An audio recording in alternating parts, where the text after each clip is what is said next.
ఆకాశవాణి వార్తలు వింటున్నారు. తీవ్రవాద కార్యకలాపాలలో ప్రముఖ విప్లవ నాయకుడు శ్రీ క్రాంతికి మరణశిక్ష విధిస్తున్నట్లు ఇటీవల హైకోర్టు తన తీర్పును ప్రకటించింది. క్రాంతి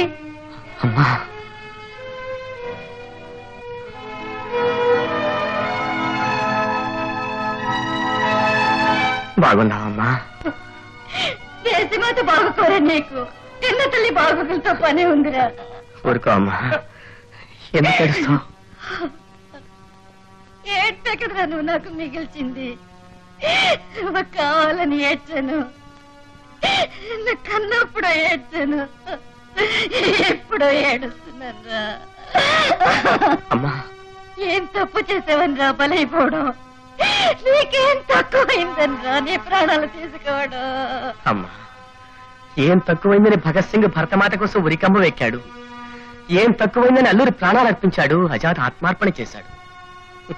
నాకు తక్కువైందని కాదమ్మా, కొందరికి ఎక్కువై తక్కిన వాళ్ళకి తక్కువ కన్నా తక్కువ చేస్తున్న ఈ సమాజాన్ని మార్చడం కోసం నాలాంటి వాడి బలి ఒక తప్పదమ్మా. నాలాంటి ఇందిర తల్లుల కన్నీళ్ల నదుల్లో పారి ఈ దేశాన్ని సస్యశ్యామలం చేయాలిరా.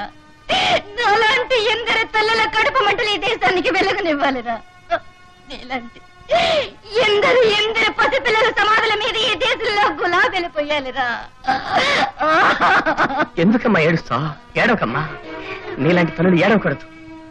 దేశమాత రొమ్మును కోసే దౌర్భాగ్యుల్ని కన్నందుకు భరతమాత ఎలాగో ఏడుస్తుంది. కానీ మమ్మల్ని కన్నా నీలాంటి తల్లులు ఆనందంగా నవ్వండమ్మా, గర్వంగా బతకండమ్మా, గర్వంగా బతకండి. సాగు పుట్టుకల పొలిమేరలోనే మా కొత్త సూర్యుడు ఉదయించేది. రేపు నేను చేస్తాను, కానీ రేపటి నుంచే శాశ్వతంగా బ్రతుకుతాను, శాశ్వతంగా బ్రతుకుతానమ్మా. చావండిరా, చావండి. నాలాంటి తల్లుల ఆక్రందన అందరి ఆకలి తీర్చగలిగితే అలాగే చావండి. మా కడుపు కోత అందరి కడుపులు నింపగలిగితే అలాగే చావండి. దేశాన్ని బతికించడం కోసం కన్న తల్లులు చంపండిరా, చంపండి. పదమ్మా, అయిపోయింది. పదమ్మా, పదమ్మా.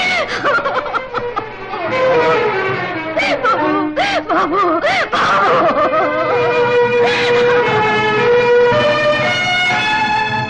మీలాంటి తల్లుల వేదనలతో రోదనలతో మా ఉద్యమ ఆశయం నెరవేరితే, అదే జరిగితే మరో ప్రపంచాన్ని సృష్టించి మరణించిన మా సోదరులకు అమ్మా అమ్మా నీ అశ్రుతర్పణం సమాజ స్థాపనకు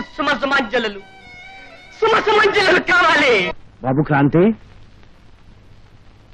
సార్, ఒక డాక్టర్గా సిరింజ్ పట్టుకుని 10 మంది ప్రాణాలు కాపాడవలసి నువ్వు తుపాకీ పట్టుకుని ప్రాణాలు తీసే మార్గాన్ని ఎందుకు ఎన్నుకున్నావు బాబు? మనిషికి జబ్బు చేసే సిరంజి అవసరం, కానీ దేశానికే జబ్బు చేసింది సార్. ఆ జబ్బు పోగొట్టాలంటే సిరంజి పనికిరాదు. అందుకే తుపాకీ పట్టాం.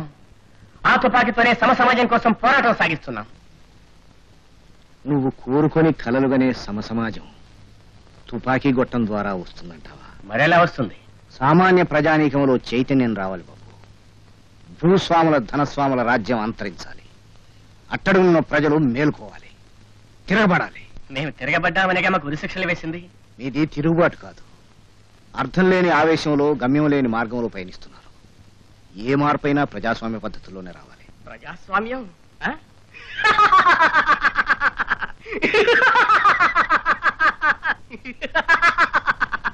Democracy or democracy is a fool's paradise.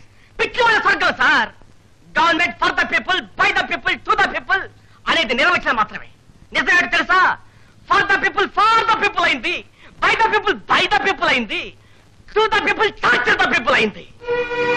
ఈ కుహన ప్రజాస్వామ్య వ్యవస్థలో ముందుగా మోసపోయేది ప్రజలే, నష్టపోయేది ప్రజలే. ఇది నిజం. 5 రూపాయలకు ఓట్లు కొని 5 లక్షలకు అమ్ముడు పోయి 6 నెలలకోసారి పార్టీలు మార్చి ప్రభుత్వాలు పిలిచే బదాలు దొరికాయి కదండి మీ ప్రజాస్వామ్య పరిరక్షకులు. ఇలాంటి వ్యవస్థలో సామాన్యుడికి న్యాయం జరుగుతుంది మమ్మల్ని నమ్మమంటారా? అంటే మీ ప్రాణదానంతోనూ రక్తపాతంతోనూ ఈ వ్యవస్థను మార్చగలరంటారా? మీ ప్రజాస్వామ్య పిశాచాల రక్తదాహాన్ని మా రక్తదానంతో ఆపగలిగితే అంతకంటే సంతోషం లేదు సార్. సార్, మీ ప్రజాస్వామ్య వ్యవస్థలో రక్తం ప్రవహించిన అంగులు ఒక్కడైనా చూపించగలరా సార్? అస్సాం నుంచి ఆంధ్రదేశం వరకు ప్రజలపై జరిపిన కాల్పులన్నీ ప్రజాస్వామ్యాన్ని రక్షించడానికేనా సార్? ఏది ఎందుకు చేస్తున్నామో తెలియని అమాయకుల్ని రెచ్చగొట్టి అభౌశుభం తెలియని విద్యార్థుల్ని ఉద్యమాల్లోకి లాగి ఎందరో కన్న తల్లిన కడుపులో చిచ్చు పెట్టడం, కూలికి విషం తాగే గోండాలు అడ్డం పెట్టుకుని రాలిన నల్ల పూసలతో నేల తల్లిని నలుపు చేసి, కారిన రక్తంతో పచ్చని భూమిని ఎరుపు చేసి, రోడ్డు పక్క కాలంలో రక్తాన్ని ప్రేమింపజేయటమే కదండి మీ ప్రజాస్వామ్యం. తమ అవసరం తీరాక ఏ పోలీసుల్లో మిలిటరీలో దింపి ఒక భయంకర శ్మశాన నిశ్శబ్దతను సృష్టించి అంత ప్రశాంతంగా ఉంది, పరిపాలించే ప్రభుత్వం మాది మాత్రమే సంకలు గుర్తుకునే నియంత్రణలేగా మీ ప్రజాస్వామ్యం సృష్టించేది. ఈ రాజకీయ నాయకుల పైకి కనిపించే తెల్లని పావురాళ్ళు, వాటికి రాబందుల రెక్కలున్నాయి, గద్దల ముక్కులున్నాయి, పులి పంజాలున్నాయి.